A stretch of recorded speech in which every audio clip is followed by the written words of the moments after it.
feel today? Ask yourself this question. What time is it? Game time! What time is it? Game time! What time is it?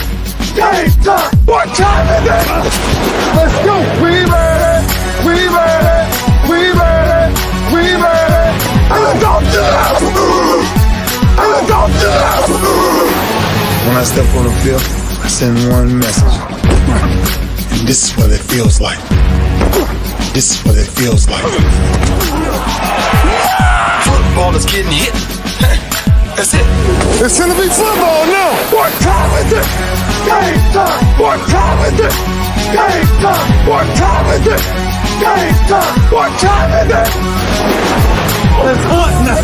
Let's hunt now! Let's go! Let's hunt! We made it! And let's go to that! And let's go to that! We're talking about the Jets like we're talking about the Saints. You know, all this holler, we the Miami Heat of football. Yap. The bottom line is you got to buckle up your chin strap. It's embarrassing. Yap. Don't disrespect the game like that. There's too much crying from them. He's a man. They can be hit just like us. He's a man. You already make the big money. He's a man. Don't cry when you step on the field, man. That's war out there. When I step on the field, I send one message. And this is what it feels like. Oh, my bad. Your bad don't work in my world. What time is it? Game time! What time is it? Game time! What time is it? Game time! What time is it? Let's go! Let's go! Let's go! We made it! And let's go to that! And let's go to that! It's a wrap. Game over.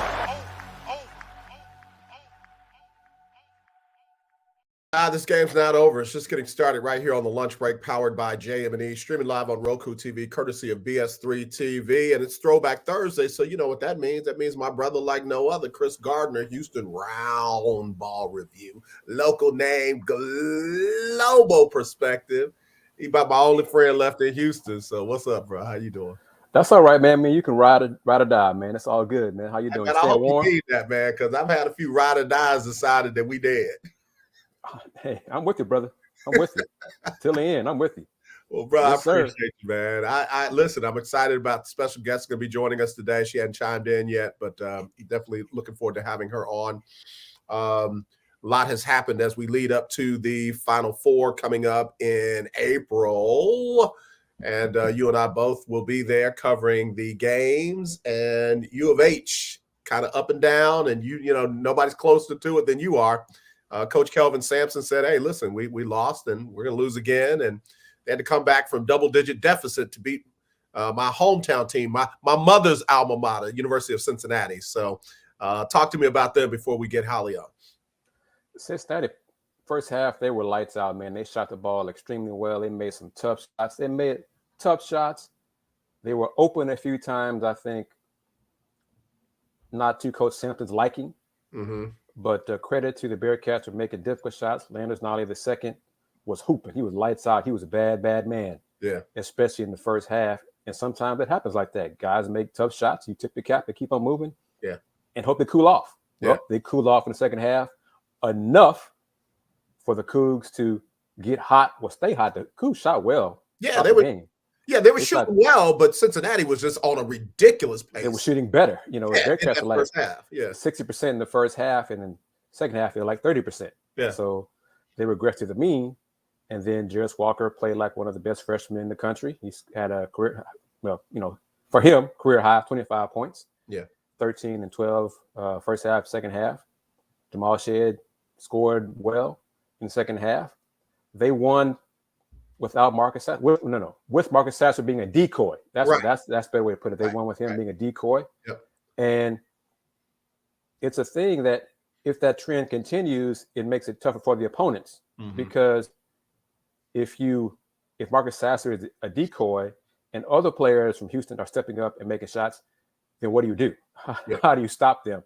If the All-American is a decoy and it is okay with being a decoy, you know, right. What else can you do? And it all comes back to what I say a lot to, and tournament is one and done, man. You know, the first half was prime example. Yeah. What could happen if one of your opponents gets hot? Right. And stays hot. Right. All it takes is one game. That's one game to be hot. You can lose. Yeah. But it wasn't like Houston's defense was, poor or anything like that. They had a dude with a hot hand, and it made everybody else around him hot. It opened up shots. But one thing I noticed, it was poor in this sense. They weren't rebounding because the Bearcats shot 60%.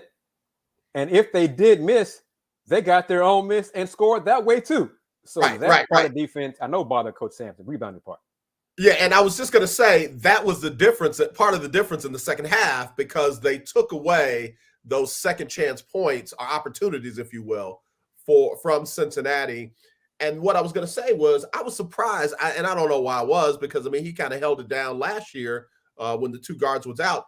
Shed was that dude in the second half. Shed was like, when he wanted to get his own shot, he got his own shot and usually made it. Yeah, he stepped up. I've been critical of him in some of other, Let's Rage Cougs and some of our other shows, folks talking sports shows that I'm part of, that his 2-point numbers have not been as good this year like they were last year. But he knocked him down Saturday, 50%. Think about this.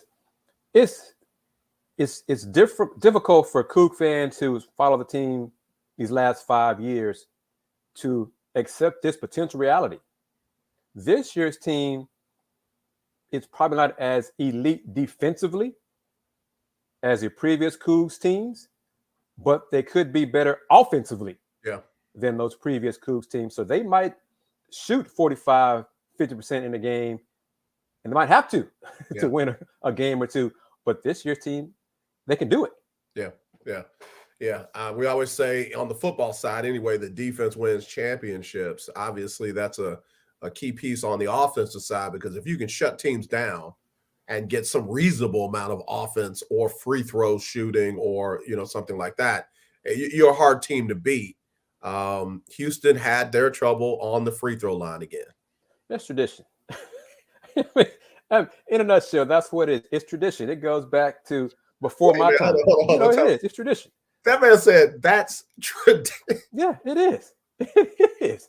You go back to Big E's days. It just Cougs and free throw shooting, they just don't mix. And sometimes, too many times, too often, at the worst moments. Right. They just don't mix. And right now, it's like a month now where the team has gone into a slump. Yeah. Where they're shooting 60% from the line or worse. Missing free throws is what cost them against Temple. Yeah. So, it is tradition. The older alums, older than me, they're like, Chris, man, this is what we do, man. We don't make free throws. Tony said, good afternoon, man. What's up? But listen, man, that's something that I know has got to drive Coach Sampson crazy, because you lose by 5, you miss 10 free throws. You lose by 1, miss 10 free throws. Yeah. But as he says to anyone who listens, we practice free throw shooting. They don't miss on purpose. They're not going to the line to miss on purpose. It's just one of those things. Once it gets into their head, then they're thinking about missing. Yeah. And then once you think about missing, you're going to miss. Right? Just go to the line. I'm going to knock these down. Switch. Let's go get these 2 points. Let's go play defense. But I had a dad that just hammered it home. Those are free throws. Those are free point. Like, if you just knock those down, everything else will take care of itself. And it's like, okay, Dad. And they know that. Of course they know that. Yeah. But like I said, once you miss one, oh, man, are my hands in wrong positions? Should I change my footwork? Should I change this? Do I need to lean forward more? Should I have been on my toes? Over and over. Once you start thinking about it too much, then you're going to miss. Yeah. That's one of those things. There's not a lot of Reed Geddes guys on these Cougs teams. Reed Geddes was the free throw shooter for the Cougs. Correct. There's always that one dude. That's that one dude that he gonna knock his down, and if you get a technical foul, he's shooting them. Don't even look like. And then it also comes down to who's shooting them. Right. If you got Marcus Sasser, typically is an 80% free throw shooter. Right. But lately, he's been in a slump from the line. Exactly. Jamal Shed was in. Jamal Shed, I think, against Temple was the only one to make 2 free throws. Yeah. Everybody else missed at least 1. But then after that, Jamal Shead missed free throws against Cincinnati. It's just going around. Tremont Mark has been in a slump from the line for like 3 weeks. He's one of their guys who goes to the line with a lot of attempts and, gets fouled a lot, but he's missing free throws. So it just all depends on who's going to the line, man. That's crazy. We got to take a break. We'll come back with Kris Gardner, Houston Roundball Review. Later joining us will be the president of the Men's Final Four 2023 local chapter. We'll talk to her shortly, Holly Kesterson. But let me take this break. I got tons of questions for you, so let me get them in. We'll do that when we come back. Kris Gardner, Houston Roundball Review, joining us on Throwback Thursday on the lunch break. Are you looking for something to do on your lunch break? Well, there's a show on the BS3 network that has only 4 words to say to you. We ready. We ready. We ready for y'all. We ready. We ready.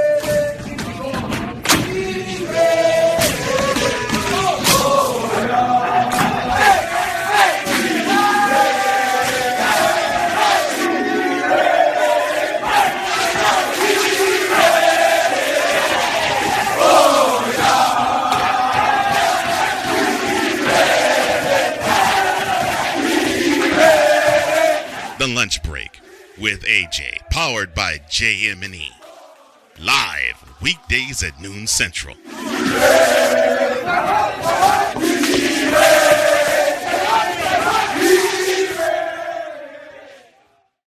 Bruh, I got to tell you, man, I don't normally play my own stuff, but I got a chance to sit in with Queen 3 and King on Tuesday night. And I've been going back and forth with a couple of other folks on the BS3 network. And they're like, man, if you don't play your clip, we're going to get you. So there it is. The Lunch Break is part of the BS3 family. I love being part. I played it when I was in control. Did you play it? Yes. I'm going to take it out so it ain't there for you to play when you're in control. Yeah, I played it. Second time I was in control, I played it. Sure did. You funny. You are funny. Kris Gardner, Houston Roundball Review, joining us for Throwback Thursday. I'm going to start calling this Kris Day because this your day, brother. This is when we talk about whatever you want to talk about, do whatever you want to do, however you want to do it. Again, we got the guests coming in, courtesy of Kris Gardner, Houston Roundball Review. I love Kenitra, man. Tell Kenitra, like, she family now, man. She like a little sister now. I'll tell her she was busy today. I reached out to her to see if she could join us at the bottom of the hour, but she was busy. But yeah, she's part of the family now. Yep, let her know if she got any problems. On set, off set, don't say a word. Just call your brothers. I need to talk to you after the show, sir. Well, let me get my stuff right, Doc. I'm a proud Second Amendment American, so let me get my stuff right. Hey, Erica. And Erica, when she's available, is going to join the show one of these Thursdays too. I reached out to her a few times, try to get her on the show. She is so popular that I had to make myself her manager, her agent, because they wanted her on. King Doc wanted her on Queen 3 and King podcast. He wants her to connect him with, God dog it, I forgot who it was. Somebody that she knows very well. He wants her to connect her. And I had to jump in like, nah, that's my client. Like, you got to go through the proper channels to get her on the show. So yeah, man, Erica is legit. I call her Erica with a K. You sound like the Rockets going through proper channels. I got to reach out through them to get people on my podcast. Yeah, that's another story. But anyway, even though I have the phone numbers. Yep. Remember, did you know Juan Beltran? Yeah. Okay, Juan used to do me like that. Hey, Doc, I got his number here. Give it. And I'm like, I ain't calling this man. You ain't getting me in trouble. Like, Juan, you can get away with that. I can't. But yeah, that's another story too. Could be part of our conversation. Are you headed to the press conference today? I'll do that. Yes, sir. Excellent. Got to do it. Can't wait to hear. I told him it's a business trip, so I'm not coming to be friends and pals. So for all the folks that are my friends, or say that, I'm gonna give you a head nod. I gotta get it in because I'm telling you, man, I'm not concerned that D'Amico Ryans can't do a great job. I'm not concerned about that at all. I'm concerned about the ownership and the leadership because they are suspect. Yes, agreed. I hope they give him time that Dad owned the team. 2 coaches, 2 GMs. Since the son took over, 4 coaches, 4 GMs, and a whole lot of drama. Right. So I hope he gives D'Amico what he needs to succeed in this job. Well, I'm on record, Doc. I will sacrifice my press credentials if look. I'm calling them out if they don't. I'm calling the fan base out. I'm calling local media out. I've already gotten on John McClain. I've already called Brian T. Smith, Aaron Wilson. I'm calling them by name because they sit up there and they act entitled. I'll say it. They act entitled and they act like they can just tell these black men, head coaches that have more experience than all of them combined, act like they can talk to them like they kids and stuff, like they don't know what the hell they're doing. And I listen, I'm not putting up with it in 2023. No, sir. No, sir. Good for you. Yeah. Good for you. Yeah. Tell AD don't get in trouble fooling with me though. I got it. I don't want to mess up y'all stuff. Okay. Yeah. I'll let it. He'll be there this afternoon too. So he has something to share with you as well. I'm looking forward to it. In fact, Keith Hennick, Nikki got to go. Please make that happen. Here's the thing, man. Nick Casario is responsible for both of the rosters that these two coaches lost their jobs over. Hey, we got to stop. Okay. She's here. Let me get on my best behavior. Hold on. Holly, stay right there. There we go. I got to get you over, Holly. I got to get Holly. you. Should I interrupt in something important? Am I getting in the middle of something? Just the Texans. That's not important. No. All right. I don't have anything to add for you on that one. Holly, they call me the Malcolm X of sports talk radio, and I was talking about the Texans and their frequent changeover of coaches. So trust me, it's over. Yeah, that's not important. No. I'll get back to it later. Very good. Ladies and gentlemen, joining us all the way from the NCAA Men's Final Four 2023 Houston Local Organizing Committee, Holly Kesterson. Hey, Prez. Really good to be with you guys. Thanks for having me again. I just got an update today. Y'all are doing more great things. Tell me about this race that's going to be coming up associated with the Men's Final Four. We just announced the Final Four 4-miler. And so it's a 4-mile race that will take place the Saturday of Final Four weekend, so April 1st. It's open for anybody in our community, whether you're a walker, a runner, or a sprinter. Doesn't matter. Come out and join us. But it leaves from Herman Park, right at downtown Houston, goes out Allen Parkway, and back downtown. So it should be a lot of fun. Great part in addition to what we're doing for Final Four week. I just absolutely love it. I do. I mean, I've gone to schools where the kids are trying to get their minutes of reading in for the Final Four. I hang out with a group of runners. I ran my first 5K last year, and they're always looking for opportunities to run. Now I've got something that I can share with them connected to the Men's Final Four. I just think y'all are doing an amazing job. Well, we appreciate it. And I'll say I've got one little more tidbit for that I think makes it even more special. So as you guys know, we're celebrating the 50th anniversary of Title IX. And so we're trying to find as many ways as we can to join that celebration. Yes, it's the Men's Final Four, but we love all that women are doing in this industry and beyond. And so we have a charity beneficiary tied to the 4-mile race, and it's Girls on the Run. Amazing organization here in Houston supporting women, supporting young girls, and so they will receive a percentage of the net profits from that race. Again, just trying to leave a great legacy here in Houston and a nice way to celebrate Title IX. I think it's absolutely phenomenal. Again, we got Holly Kesterson. She's the president of the 2023 NCAA Men's Final Four Houston Local Organizing Committee, and she's been on the show with us a couple times. So glad to have you back. I'm not going to take up all the questions for Kris, but I am going to try to put a team together and be in that 4-mile run. Awesome. I hope to see you out there then and give you some high fives as you guys bring it on home.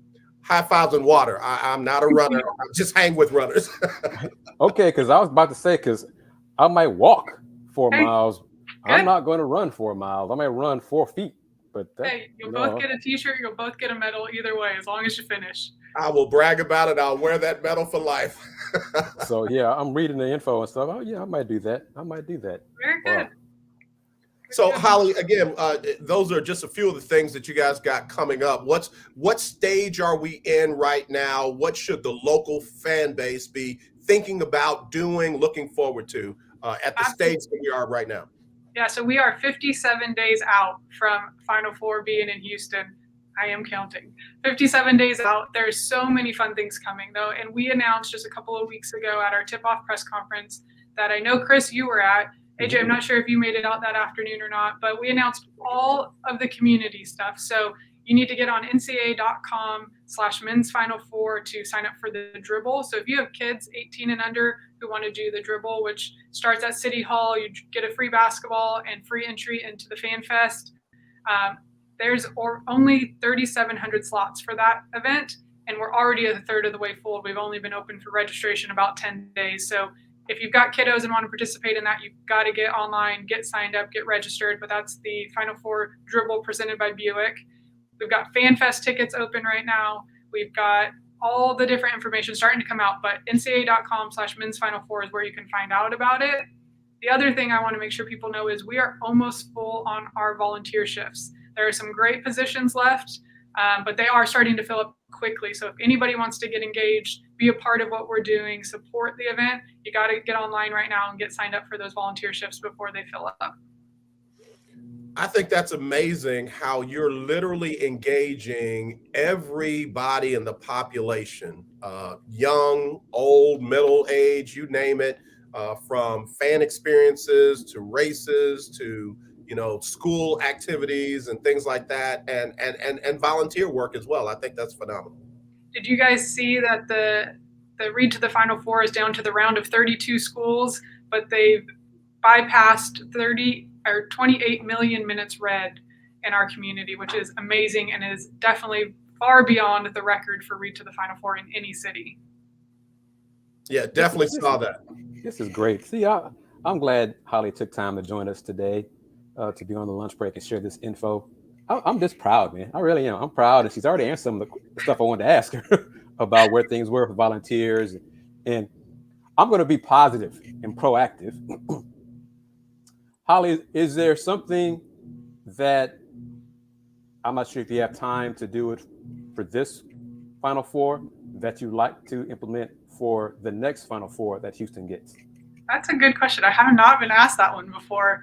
I think this Final Four has shown us, and I think it's not something new, but it's just a great reminder of how engaged our community is. And so the youth programs that we've been rolling out, both at the college level, but at the elementary level specifically, are, 10 times as big as they were in 2016, but there's so much more we can be doing. There's so much more that this community can absorb just because we're such a large community. And so I hope that this is just the stepping stone, and I think it's a great stepping stone that we've taken.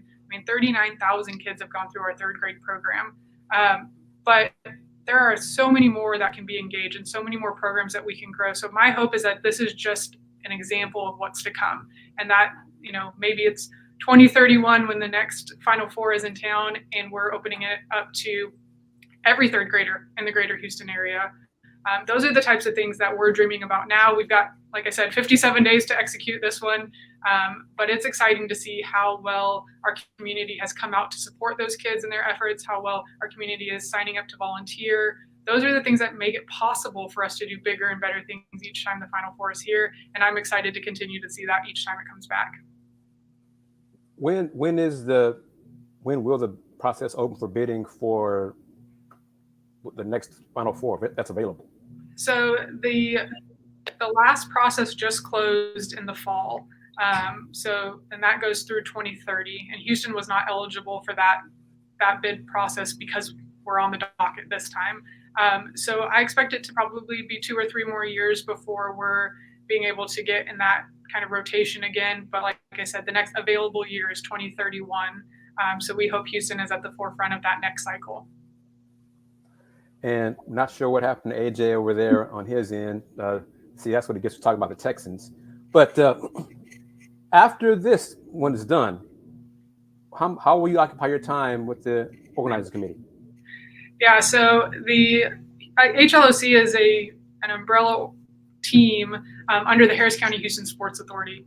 So I wear 2 hats, if you will. I am the president of the LOC, but I will go back into my vice president role with the Sports Authority. And so there's all kinds of other exciting events coming to this community. We've got college football playoffs in 2024. We've got AAU Junior Olympic Games in 2025. We've got the World Cup in 2026, and on and on. And so I get absorbed back, and our team gets absorbed back under the Sports Authority umbrella to help support and continue to bring in major events that come to Houston, hopefully for years to come. And I won't ask you about things we have no control over. You know where I'm. I know exactly where you're going. All right. But what's the next event that's coming up in February regarding the men's Final Four? The next event coming up in February. So we've got all kinds of fun things. Have you seen the Fan Jam truck out yet in the community? I have, yes. Yes, you have. So that Fan Jam truck is going to be everywhere. February is a packed month for us in the community. We've got our announcement for the next 32 schools on the read to the Final Four. Then that'll be down to 16 in just a couple of weeks. We've got, like I said, the Fan Jam truck, I think, is busy every weekend, and 2 or 3 times during the week. We'll be out at a U of H game here in the next couple of weeks, helping cheer them on and support them. Our staff will be out at the doubleheader at HCU this week. I keep getting Houston Baptist and Houston Christian. I'm not smooth on that one yet, but we'll be out at their game here this Thursday. But excited to be in the community, to be active.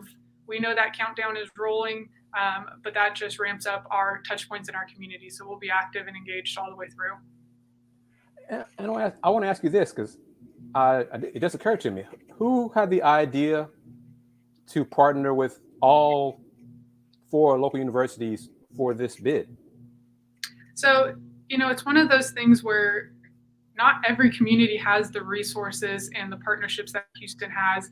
And so every year that the Final Four has been here, as well as other NCAA championships, it's not just Final Four where you partner with the local universities. Those universities have gotten more and more engaged. And so in 2011, we had 2 engaged. In 2016, we had 3 engaged. But we want to make sure that we're tapping into and supporting each of those Division I universities when an event like this comes to town. And so it was just a natural fit for us to make sure that each one had their way of participating. They all have great staff, faculty, programs, all very, very different. So it was just a natural fit to bring them all on board, get them all engaged. And it's been a lot of fun as we've worked through even brainstorming of how do we touch the market better? How do we get your students involved? Each of them has brought a really unique view and perspective, and it's been fun to work with them. Have you heard feedback on how the student internship course has gone so far? Yeah, it's been fantastic. So we have really moved. They still meet once a week for class, but we've moved into them being hands-on in our programs. And so each event you see of us, you'll see those students, a couple of them at each different program. So we were at Cruz Elementary School on Monday to announce the round of 32 read to the Final Four schools. And 2 of the students from the college course were out there helping set up, helping run and organize the program. Just a couple of weeks ago, we had a speaking event with myself and Joanne Scott from the NCAA, and we had one of the students from the college course actually emceeing the event, which was great to see, and so on and so forth. So every event, every initiative we have, those kids are getting chances to be a part of the LOC team. And so it's been great to watch them grow, learn. Some of them are so overexcited about it. It's just one of those, breath of fresh air to watch and remember why we do these programs and why we create these opportunities. But they've been fantastic. Couldn't be more thankful for the work they're putting in and the commitment to the program. And I want to share this because I know we got people who don't live in Houston. Who are you talking about? University of Houston, Rice University, Texas Southern, and Houston Christian. I slip up with HBU/HCU as well. But Those are the 4 Houston area schools that are part of this process. And are there plans for that to continue for the next bid in the future to maintain the 4 universities? Yeah, we would love to see that. We obviously haven't gotten to that level of discussion at this point, but we would love to continue to partner with them and see how the opportunities grow. It's been great to watch even as their programs on their own campuses grow, how they add and engage with us differently. So I'm sure, whether that's 4, 5, 6 years out, as we continue those conversations, they will continue to just be better and better partners, and we can be better and better partners to them as well. But there's so many other things and great things that they're doing on their campuses that we love to support as much as we can. A couple more things. Fan Fest. Talk about that. And do you have any pull strings, connections about which artists will be performing the concerts? All good questions. So the Fan Fest presented by Capital One will take place at the Georgia Brown Convention Center. It is a great family opportunity. So no matter what your interest level is, there's some activity or event for you to be engaged in around Final Four. And Fan Fest is a great one for families.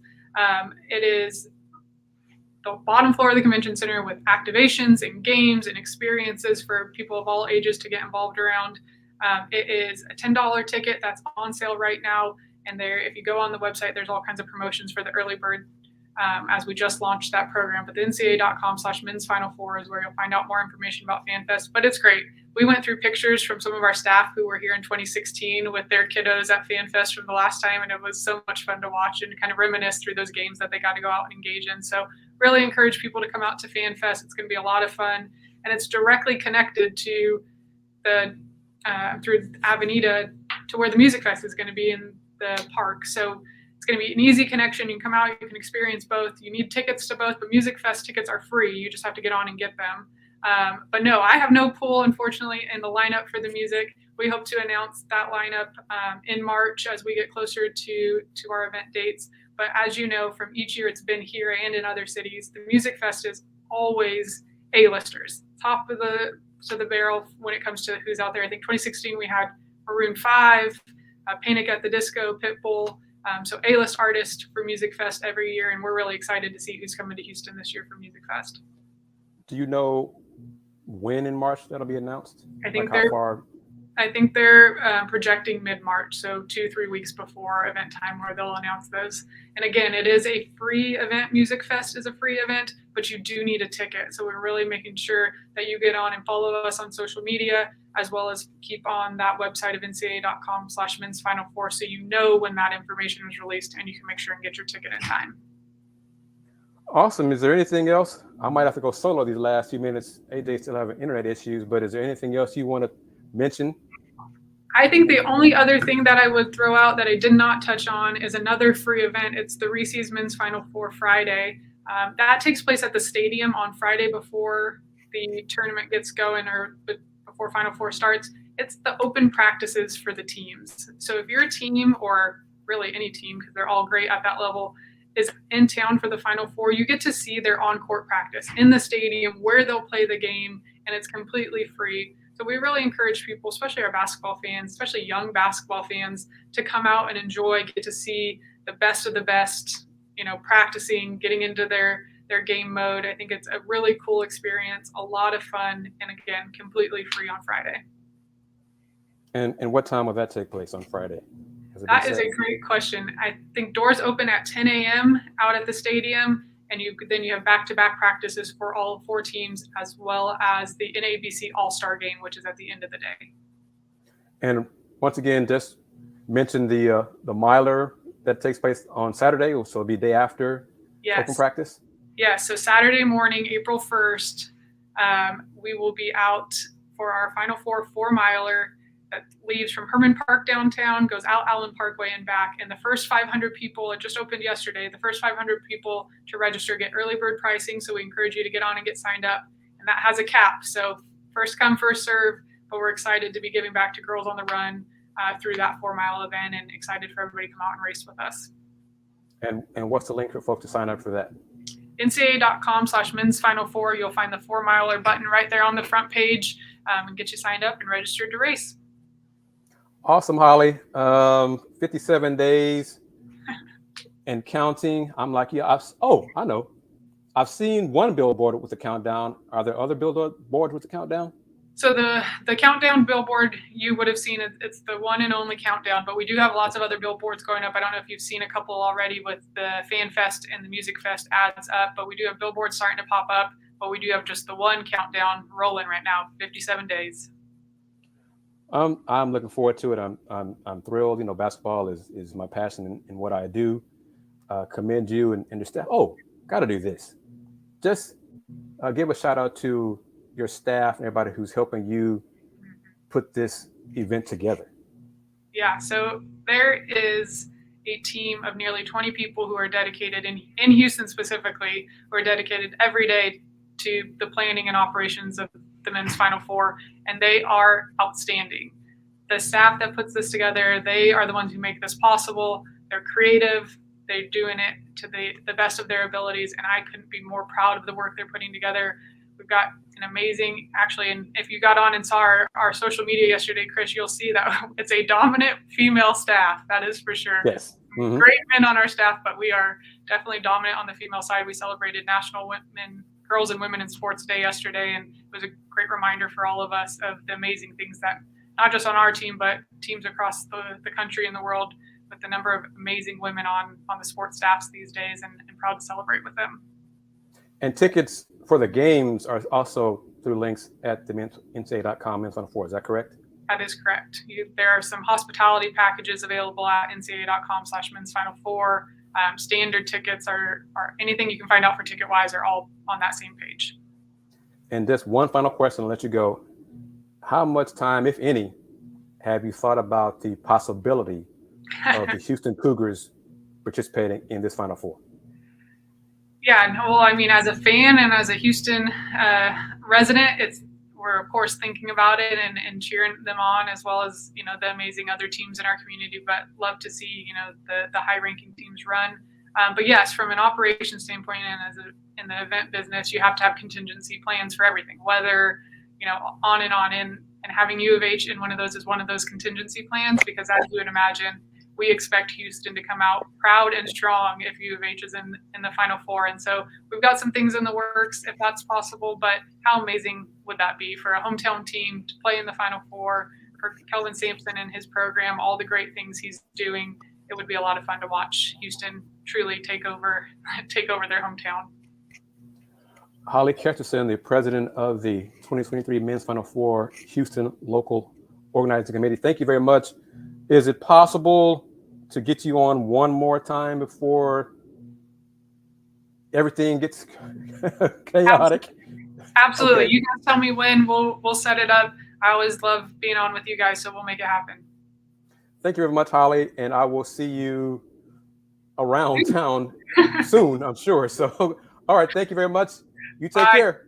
Thanks. Tell AJ I said bye. I'm not sure what happened to him. Okay. Bye, Kris. Bye-bye. Okay, family, we saw AJ pop up there on the screen. He's still having technical internet issues, and once he does get back on, man, I'm sure he's gonna have something to say about the internet provider he's dealing with right now. I don't have controls. I don't have the keys to the kingdom like I have when I was hosting. So let's see what he can do here if he tries to pop on. Brother Jones, you going to try to do video, audio? What are you going to try to do, sir? I'm so mad I can't see straight. Do you want to acknowledge that company? Brother. Before you cuss them out? Brother, when I tell you it's about to go down. Can you even hear me? Because I can't hear you. I can hear you. I hear you fine. Yep. Video's a little, choppy, but I can hear you fine. The video is real choppy, and then I tried to get on with my phone, and that's a whole nother issue. But great interview. Tell Holly, please don't hold that against me. I sure will. She understands. I mean, she's been doing technology, man. You just never know what could happen with it, so you just roll with the punches and keep it moving. That's all we can do. I literally think it's my whole doggone computer. So, I mean, because everything is going slow. Just to even get out and try to get back in, it was all frozen. So, AJ, my man, I'm telling you, it was the Texans. It was that Texans talk. Let me try to clean it up, and then we're going to wrap it up. All right. It's Black History Month, and I went in a different direction for Black History Month. I want to talk about the school across the street from your school, Texas Southern University. Mm-hmm. A lot of folks don't know, in 1952, TSU was the co-Black college national champion under head coach Alexander Durley, better known as Alex Durley, mm-hmm. who led the Tigers to a record of 10-0-1 in what was then the Midwest Athletic Association. Texas Southern would not win another Black college national championship until 58 years later when, guess who? Johnny Cole led the Tigers to a record of 9-3 in 2010, and they were Black College national champions. So on this day in Black history, we celebrate the 1952 team from Texas Southern and the 2010 team, 2 Black College national champions. And I know about the 1952 team, courtesy of Mr. Ralph Cooper. Already.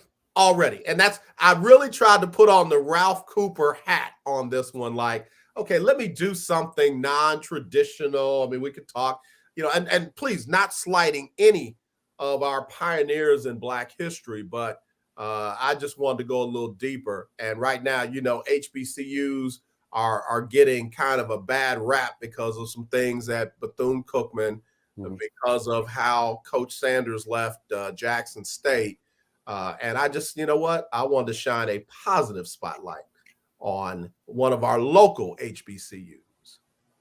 I'm glad you did, man. But yeah, if it weren't for Ralph, I would not know a lot about HBCUs. So much respect to everything he continues to do for HBCUs and us in general. And that's why we call him the godfather of sports, because that brother has forgotten more than some of us will ever know. Yes. Oh, no question. Yeah. And if he's watching, I'm very serious, Ralph. If Big George gives you an invite to a screening of the movie, hook a brother up. I don't mind, I'll go see it. You try to be the plus one, Doc. You try to be the plus one. Yep. Listen, man, I gotta go ahead and wrap us up, man, because this thing is frustrating me to Hades. Do you hear me? Again, please get Holly back. Tell her I'm sorry. Tell her, listen, I will go plug into my next door neighbor's internet before I let this happen again. So, Kris, tell everybody where they can find you and follow you, man. Man, appreciate it as always. And big thanks to Holly Kesterson for joining us today on the lunch break. Find me at HoustonRoundballReview.com, Houston Roundball Review on YouTube and Instagram and TikTok, Twitter, some folks say the HR Review. Houston Roundball Review been around since 1994. Yes, Erica, I am that old. The Houston Roundball Review, local name, global perspective. Brother, I appreciate you, man. We will talk later. I definitely will be looking for AD in a couple of hours. All right, man. Take care. All right, brother. You too. Kris Gardner, Houston Roundball Review. Let me go ahead and wrap up by getting our sponsors on. Of course, we got to play Sybil Wilkes. We got to play the BS3 promo. But you know what I always say is always, let's not be divided. Let's be united. I love you. There's nothing you can do about it. But God dog on Comcast, you better get some fiber in the hood. Darn it. We'll be right back tomorrow. Freestyle Friday. It's Sybil Wilkes with what you need to know. Today is Thursday, Friday Eve, February 2nd, 2023. It's Sybil Wilkes with what you need to know. Thursday, Friday Eve, February 2nd, 2023. Groundhog Day. Get it? Number 1. There is more talk than action in the Congress regarding the next step in police reform. The chair and ranking member of the Senate Judiciary Committee, Senator Dick Durbin and Senator Lindsey Graham, are said to be talking. What seems to be holding up a deal for some is the issue of qualified immunity for police. Senator Graham suggested that police departments be held accountable as opposed to individual police officers, and only in the cases of death or grievous bodily harm. But at the end of the day, the George Floyd Justice Bill is not being supported because it lacked the teeth to implement true reform in policing. Number 2, President Biden said part of celebrating the legacy of Black Americans means acknowledging that America has never lived up to its promise that all people should be treated equally. The president said his administration has been working to address these long-standing disparities that hamper the progress of Black communities. He also added that he will continue pushing Congress to pass the John Lewis Voting Rights Advancement Act and the Freedom to Vote Act, expanding voting rights and limiting discrimination at the ballot box. Number 3, the declaration of a COVID-19 public health emergency 3 years ago changed the lives of millions of Americans by offering increased health coverage, beefed up food assistance, and universal access to coronavirus vaccines and tests. Much of that now is coming to an end, with President Biden's administration saying it plans to end the emergency declarations May 11th. Insurers will no longer be required to cover the cost of free at-home COVID-19 tests. Free vaccines, however, will not come to an end with the public health emergency. The Biden administration has said it is running out of money to buy up vaccines, and Congress has not budged on the president's request for more funding. Number 4, Rose Wakefield, a black woman who stopped at a Beaverton, Oregon food store to get her gas pumped, was awarded $1 million in damages recently in a civil case after a gas attendant told her, "I don't serve black people." Saying that she suffered from feelings of humiliation and anger, the gas station tried to settle for $12,000 before the trial. The jury found that Ms. Wakefield had been racially discriminated against, and the circuit court awarded her $450,000 for discrimination and ordered the defendants to pay $330,000 and $220,000 in damages, respectively. Number 5, Tuesday, a coalition of mental and behavioral health advocates shared their insights with lawmakers at the 32nd Annual Mental Health Day at Georgia's state capitol. The goal is to raise awareness about mental health and to advocate for policies that improve the lives of people living with mental illness. If you or a loved one are having emotional distress or thoughts of suicide, please call the 3-digit number 988 to connect with a Lifeline specialist for support. Here's your daily inspiration from Yogi's Jewels. When you take your health seriously, you take your life seriously. Join me today live on YouTube and Facebook at 7 p.m. Eastern, 6 p.m. Central as Yolanda Starks-White and I discuss today's top headlines and more. Join me and my friends at the American Heart Association as we kick off Black History and American Heart Month with the Be the Beat campaign, encouraging one person in each household to get CPR certified. And I'm excited to host the Impact with Heart Black History Month celebrations at the Long Gallery in Harlem tonight. I'm Sybil Wilkes. Be informed, be empowered.